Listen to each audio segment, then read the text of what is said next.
Carlo Maria Vigano, troisième partie. Dans son allocution, l'ancien nonce apostolique aux États-Unis parle de l'éclipse de la vraie Église.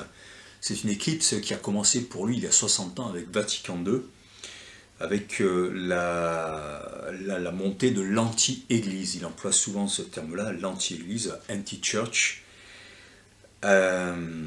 qui usurpe toutes les fonctions et tous les attributs de l'Église et qui peu à peu va se placer devant le soleil jusqu'à l'obscurcir complètement, mais tout autour, eh bien, il restera la couronne solaire, comme il explique, jusqu'au règne de l'Antéchrist.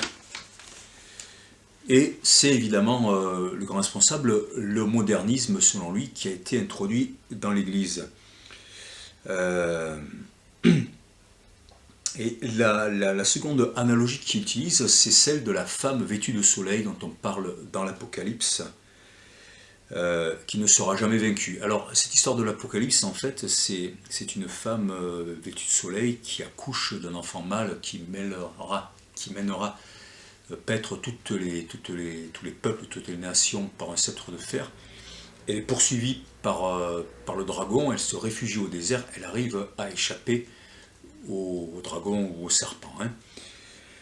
Et donc cette femme, elle a la lune sous ses pieds, du coup c'est l'allégorie bien évidemment de l'Église catholique selon Carlo Maria Vigano. C'est l'ami du soleil, et elle représente comme le Christ le mystère de l'immutabilité. C'est un terme de saint Ambroise, l'immutabilité du Christ. Et l'Église, à l'intérieur d'elle, malgré les tribulations de l'Apocalypse, eh bien restera indemne dans le royaume. Il parle d'une Église qui n'est pas militante, mais qui est souffrante, contrairement à ce que dit à ce que dit le pape François dans Fratelli Tutti, voilà, cet ouvrage que m'a offert un ami chrétien, et que dénonce Carlo Maria Vigano. Alors, ça me permet de dire quelque chose sur une configuration astrale bouleversante qui s'est produite il y a quelques années, où vraiment le ciel, certains le savent peut-être, a dessiné astronomiquement le scénario de l'Apocalypse de Jean avec la femme vêtue de soleil. Donc je lis ce passage de cette synthèse de mes 3 tomes Quest, les chemins du Graal, de l'ère des poissons au Verseau, le réveil de l'âme des peuples et les moissons du ciel. Le 23 septembre 2017, un événement astronomique unique en lien à l'Apocalypse. Apocalypse 12, 1, 2, et un grand signe parut dans le ciel, une femme revêtue de soleil, et qui avait la lune sous ses pieds, et sur la terre une couronne de 12 étoiles. Elle était enceinte et elle poussait des cris, étant en travail et ressentant les douleurs de l'enfantement. Le 23 septembre 2017 se trouvait au-dessus de la tête de la Vierge la constellation du Lion, avec ses 9 étoiles près desquelles étaient Mercure, Mars et Vénus. L'ensemble brillait comme 12 étoiles en tout. Quelques jours auparavant, le 9 septembre 2017, après être entré dans le ventre de la Vierge le 20 novembre 2016, Jupiter achevait une rotation rétrograde de 42 semaines, soit la durée d'une gestation, comme un dieu de lumière renaissant. La Lune se trouvait le 23 septembre 2017 à 14h38, au pied de la Vierge, comme dans la prophétie de l'Apocalypse. Or, une configuration similaire ne s'était pas produite depuis 6000 ans et n'allait pas se reproduire de sitôt. Nous sommes précisément le 23 septembre à la frontière de la Vierge et de la Balance, entre le 6e et le 7e signe du zodiaque, 2 signes liés au féminin sacré, avec la Balance qui est le symbole de l'harmonie mais aussi de la loi. C'est le 7e signe du zodiaque, donc associé au chariot, mais avec ce symbole aussi de la balance, de la loi, qui est une allégorie féminine. Donc en fait, on était vraiment dans quelque chose qui pouvait ensuite... Et puis aussi une chose importante, hein, c'est que le 22 septembre 2017, c'était le jour de la fête juive des Juifs des trompettes, Yom Teruah ou Rosh Hashanah, correspondant traditionnellement au jugement de l'humanité. Des trompettes que la révélation de Jean mentionne dans la bouche des anges. En me rappelant cet événement, je prends conscience avec émotion que j'avais commencé ce petit livre un an précisément après l'accouchement de Jupiter par la Vierge et la configuration unique menant jusqu'au 23 septembre 2017. Et un an auparavant, eh bien, c'était l'année 1917, c'est une année du serpent, décisive pour l'humanité, dans la mesure où il y a eu la révolution russe, la décision de la création de l'État d'Israël également, donc quelque chose qui a bouleversé le futur de l'humanité, hein, qui nous faisait entrer dans une période extrêmement moderne. Donc je voulais l'ajouter par rapport à cette seconde allégorie dont parle Carlo Maria Vigano et qui a trouvé cette expression astronomique. Donc ce qui est quand même puissant aujourd'hui, c'est qu'on assiste particulièrement dans le scénario du confinement, de l'effondrement qu'on veut provoquer par le coronavirus, à une convergence des prophéties de l'Apocalypse, dans la mesure où il y a ce projet de pucer tout le monde, de vacciner tout le monde, qu'on puisse plus se déplacer, qu'on puisse plus avoir de vie sociale si on n'est pas vacciné, ou si on n'a pas le masque, ou si on n'a pas été testé. D'un côté, ce qui évoque les fameux signes que doivent porter tous les peuples à la fin des temps, et ceux qui refusent, eh bien, ils sont persécutés, dans l'Apocalypse de Jean, hein, la marque de la bête, le 666. Et de l'autre côté, eh bien, cette période dans laquelle nous nous trouvons, avec la science, comme si la science, les gouvernements matérialistes, et en grande partie, c'est vrai, sous influence maçonnique, ce sont les premiers à s'en vanter parce qu'ils prétendent apporter la lumière à l'humanité. Enfin, aujourd'hui, ils s'en vantent plus trop, mais en tout cas pour leur rôle depuis la Révolution française ou américaine, ils s'en sont beaucoup vantés, les maçons. Comme s'il y avait une volonté de réaliser en direct la prophétie de l'Apocalypse, peut-être pour forcer le Messie à s'incarner, à moins qu'eux-mêmes considèrent que c'est eux les véritables Messies, même s'ils sont dans un très fort matérialisme et dans la volonté de transhumanisme. Donc c'est quelque chose qui est quand même assez troublant et qu'il faut considérer avec sérieux, parce qu'une prophétie, c'est pas quelque chose d'abracadabrant, hein.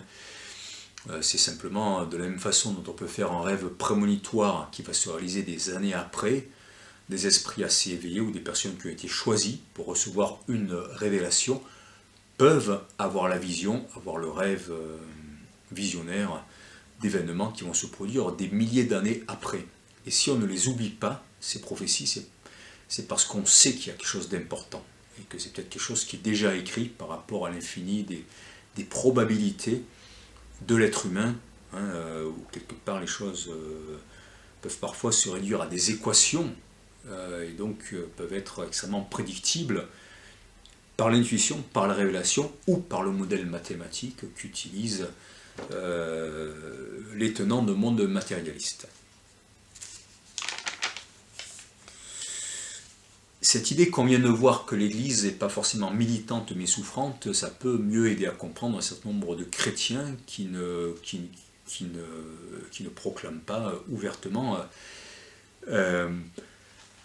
qu'on marche vers l'asservissement total des peuples. Ça peut être par prudence personnelle, par l'idée qu'il faut avant tout être martyr. Mais bon, je me rappelle quand même de la parole de l'Évangile où le Christ dit qu'on n'allume pas un feu pour le maintenir sous le boisseau. C'est-à-dire que quand on sait quelque chose d'important, eh bien, il faut le dire, parce que c'est comme ça qu'on va sauver la terre, et on va sauver les hommes, et qu'on est le sel de la terre, et que le sel ne doit pas perdre sa saveur, parce que sinon c'est l'humanité entière qui perd sa saveur. Et donc dire la vérité, hein, saveur, savoir, savior, c'est tout ça, c'est une même, enfin c'est des origines communes en tout cas certainement pour saveur et savoir. Et si on tait la vérité, eh bien on s'affadit, on peut s'effondrer aussi, et et on peut tout simplement ne pas porter assistance aux personnes en danger, et c'est pas très chrétien non plus, quoi. Un autre point sur lequel insiste Carlo Maria Vigano, c'est l'abandon de la dimension surnaturelle dans l'Église. Et ça, effectivement, malheureusement, il y a cela. Il y a, je parlais d'un affadissement, hein. Il y a une perte de la transcendance dans l'Église, et finalement un processus qui est un petit peu semblable à celui qui s'est amorcé au début du XXe siècle dans le monde séculaire à travers l'école de Vienne. Des gens comme Popper, Wittgenstein, Freud, Friedrich von Hayek, le fameux ultralibéral prix Nobel d'économie. L'idée, c'était d'évacuer toute métaphysique de la philosophie et d'obliger tout discours humain de connaissance à passer par les cadres de la physique. Donc c'est à partir de là qu'on a voulu tout transformer en sciences. Ça a donné sciences du langage, sciences de l'économie, sciences politiques, sciences humaines, etc. Voilà. Et l'Église, effectivement, est en perte, une certaine Église est en perte de transcendance. Carlo Maria Vigano la compare à une organisation philanthropique et parle de la perte de son rôle eschatologique, c'est-à-dire de jouer un rôle dans les événements, dans les derniers événements de destinée de l'humanité. Ils ont effacé l'origine surnaturelle de l'Église en faisant une entité humaine. Il s'agit d'une subversion ontologique, donc qui touche à l'être, une subversion de l'être. Et on ne peut suivre la mode, déclare Vigano, pour gagner des profits ou des clients. Donc il est possible de changer la forme, la façon de prêcher, de l'adapter éventuellement à la modernité, mais surtout pas changer le fond, ce qu'il appelle le magistère. Donc il faut garder sa dimension transcendantale, il ne faut pas l'abandonner pour le service social. Et c'est vrai, je suis d'accord, par certains côtés, les chrétiens eux-mêmes parfois ne croient plus à certaines choses du domaine du métaphysique, et c'est dommage. Par contre, Vigano dit que le pape François, et depuis Vatican II, qu'il y avait eu un reniement du magisterium. Alors le magisterium, le magistère, c'est la tâche d'enseignement des évêques et du pape suivant la mission confiée par le Christ aux apôtres. Il critique Vigano la volonté d'établir le paradis sur terre, en le qualifiant d'horizon humain stérile, et il critique aussi la volonté de rédemption sociale par l'unité et l'accueil des migrants, toujours dans Fratelli Tutti. Alors que véritablement la mission de l'Église, c'est de s'opposer au mal. Cependant, si on laisse prospérer le mal en laissant prospérer la souffrance, en transformant les gens en bombes humaines, ou en cautionnant des politiques, ou en ne dénonçant pas certaines politiques de guerre qui font beaucoup de mal à l'humanité, eh bien, est-ce que là, vraiment, on s'oppose au mal? C'est-à-dire que l'opposition au mal, elle vient aussi dans le fait d'accueillir l'autre, de lui donner le meilleur. Voilà. Un autre point, c'est l'utopie qui touche au précédent, l'utopie terrestre de rédemption fraternelle du pape François dans Fratelli Tutti, qui parle de Pax Ecumenica, c'est-à-dire du territoire commun, où vivre ensemble, avec le sentiment d'infériorité et d'inadéquation qui aurait touché l'Église après la Deuxième Guerre mondiale. Là aussi, c'est un point d'histoire des religions intéressant. Carlo Maria Vigano parle des demandes révolutionnaires, des exigences révolutionnaires de la nouvelle théologie. Il donne le titre en français, donc ça vient de la France. Et donc ces chrétiens de la nouvelle théologie, après la Deuxième Guerre mondiale, ont trouvé un sol fertile dans les pères du Concile Vatican II. Ils étaient frappés d'un complexe d'infériorité vis-à-vis du monde dans l'après-guerre par rapport au défi social qui s'offrait de reconstruction, de la souffrance qu'il y avait eu, parfois de la façon dont l'Église ne s'était pas suffisamment aussi peut-être opposé au nazisme et au fascisme. Mais au lieu de remettre en question l'élite catholique, selon Vigano, eh bien, on a mis la faute sur... au lieu de, finalement, voilà, de remettre en question l'élite catholique, eh bien, la faute a été mise sur la hiérarchie bâtie sur le roc, monolithique et trop rigide des prêtres, responsables, selon les tenants de la nouvelle théologie, de la chute de l'Occident, c'est-à-dire de la façon dont les peuples avaient suivi des fous. Hein. Évidemment, il y avait la guerre et faire comme ça la repentance parfois est exagéré. Mais en tout cas, c'était intéressant de voir que ce nombre de prêtres voulaient partager le sort des ouvriers. Hein. Là, j'extrapole par rapport à l'allocution de Vigano, mais ça en fait partie. C'est toute cette mouvance où finalement les prêtres ont dit bien, je vais aller vivre comme les ouvriers pour partager cette condition, pour comprendre ce qu'ils vivent, pour leur amener le Christ et ne pas faire semblant que ça n'existe pas, l'exploitation, l'aliénation, ces difficultés du travail. Eh bien, je vais montrer que je peux les comprendre parce que je partage la même chose qu'eux.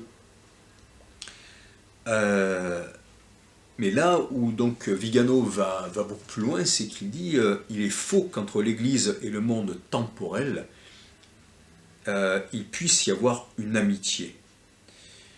C'est-à-dire que le monde appartient au mal, comme le dirait la Genèse, hein, le serpent a été meurtrier et menteur depuis le début, il ne faut surtout pas s'allier à lui. Donc effectivement, on voit que le monde est aux mains des plus puissants, de la ruse, du mensonge, de la tromperie. Bon, c'est quelque chose de terrible. Hein.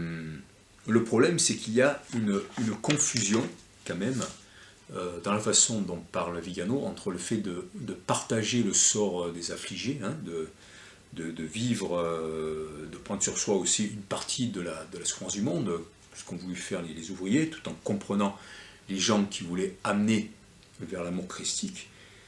Il y a quand même une confusion entre ça et le fait de s'allier au monde. Hein. Parce qu'à ce moment-là, si aller travailler dans les usines, c'est quelque chose de mauvais, eh bien Vigano et ses comparses auraient dû depuis le début demander aux chrétiens d'arrêter de travailler, alors qu'on a vu que lui-même il est issu d'une grande famille d'industriels de l'acier du nord de l'Italie. Hein. Il considère encore que les conspirateurs sont dans l'idéologie révolutionnaire, et il renvoie à la version écrite de son texte, hein, et rappelle qu'il y a ce mouvement de l'Église tenu par les modernistes qui ont trahi sa mission sacrée et qui vont l'amener à se soumettre complètement au nouvel ordre mondial. Et il reprend l'idée de, comme il y a un état profond, il dit qu'il y a une église profonde, c'est-à-dire tenue profondément par des gens infiltrés, chargés de l'amener loin de la vérité originelle. Et à ce moment-là, il reprend les paroles du Sanhédrin dans le Nouveau Testament qui disent « Nous n'avons d'autre autorité que César pour pouvoir mettre le Christ en croix ». Et donc, en gros, c'est ce qu'aurait fait aujourd'hui encore l'Église profonde, hein, l'Église qui a trahi, l'Église moderniste. Celle qui fait fermer les églises en temps de Covid, qui oblige à porter les masques, qui interdit la célébration des rituels, hein, pour une pseudo-pandémie, c'est le terme, sans s'y attarder trop, que emploie Carlo Maria Vigano. Je suis heureux d'entendre dire qu'il y a une pseudo-pandémie, hein, mais est-ce qu'il en tire vraiment toutes les conséquences ? Certainement, sur certains points, il voit bien où est-ce qu'on cherche à nous amener, mais c'est dommage qu'il s'oppose au pape François, qui a aussi voulu faire de très bonnes choses. Il dénonce aussi, Vigano, là, les persécutions des chrétiens chinois, le silence de Rome. Et il dit, eh bien, parce que les chrétiens ont trahi, eh bien, un nouveau Titus saccagera le temple, emmenant ses restes dans un musée, comme l'Arche d'Alliance du second temple de Jérusalem a été emportée avec sans doute le trésor du temple par les Romains, en 70 après Jésus-Christ, après les grandes révoltes juives. Et la vengeance divine se réalisera à travers les païens une fois encore. Donc il a des mots assez durs à l'encontre des chrétiens, hein, et parle du rôle instrumentalisé des catholiques modérés dans la révolution. Ce qu'il entend par révolution, Vigano, en fait, c'est la prise du pouvoir du monde entier par le nouvel ordre mondial depuis la Révolution française et la Révolution américaine, qu'il oublie de citer, peut-être parce qu'il veut garder de meilleurs rapports avec les États-Unis où il a travaillé. Alors, c'est quand même dommage qu'il oublie de rappeler que le pape François s'est opposé à la finance mondiale, donc par là même au nouvel ordre mondial, qui s'est opposé à la destruction de la nature, donc à la façon de débrider complètement les instincts pour la consommation, c'est un deuxième point important, et à la pédophilie dans l'Église, et qu'il a prêché, alors ça pour lui apparemment c'est un crime, hein, qu'il a prêché la rencontre et la tolérance religieuse. Et c'est quand même vraiment dommage parce que un des enjeux de l'ère du Verseau, dans lequel nous sommes aujourd'hui, c'est la réconciliation des opposés. Et le grand psychologue des profondeurs, Carl Gustav Jung, avait eu une vision quelques jours avant sa mort, qu'il raconte dans Ma vie, son autobiographie enregistrée, où il dit qu'il a vu, par exemple, à peu près les 2/3 de la planète détruite à cause eh bien, du déchaînement de violence de l'humanité au début de l'ère du Verseau. Et il dit, Jung, le Verseau allume, enflamme les forces vives de Lucifer, c'est-à-dire que à cause de la lutte des opposés à l'ère du Verseau, lutte des générations, lutte des religions, lutte entre tradition et changement, lutte des sexes, voilà, eh bien le monde risque d'exploser. Et donc Jung incite véritablement à réaliser la réconciliation des opposés pour éviter le pire dans l'ère du Verseau. Et malheureusement, à travers son allocution, Carlo Maria Vigano ne se présente pas dans un processus de réconciliation des opposés. Pour lui, il n'y a de salut que dans l'Église catholique, et c'est bien dommage qu'il ne reconnaisse pas que toute personne qui cherche sincèrement le divin avec amour et avec la vérité, avec tolérance, peut tout à fait accéder aux portes du divin. On se retrouve tout de suite.